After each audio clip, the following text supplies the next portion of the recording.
በወንዝ ላይ ግድብ ከመገንባቱ በፊት የዲፕሎማሲ ስራ ተሰርቷል አልተሰራም የሚለው ብዙ ያወያያል።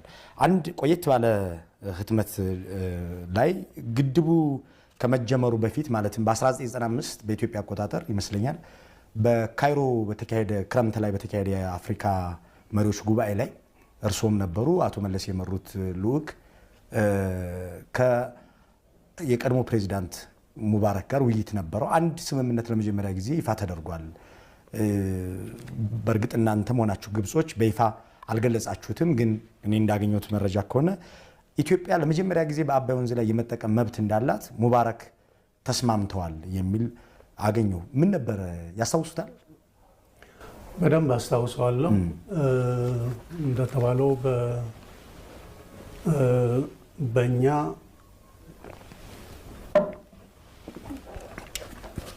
ዘጠና አምስት አይደለም በፈረንጆቹ 93 ይመስለኛል ገና በሽግግሩ ወቅት ጊዜ ነው።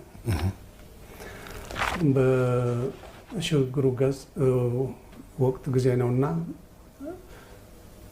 ኦፊሴላዊ ጉብኝት ለማድረግ ጠቅላይ ሚኒስትር መለስ ዜናዊ ያኔ ፕሬዝዳንት በሽግግሩ ጊዜ ስለሆነ ግብዣ ተደረገላቸውና ወደዛው ሎካል ቡድን ይዘው ሄዱ።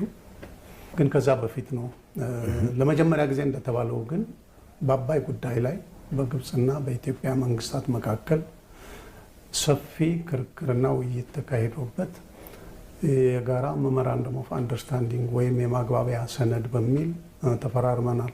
ምን ነበር ሰነዱ? የሰነዱ በር ከፋች ለመጀመሪያ ጊዜ በር ከፋች ነው የሚለው የአባይ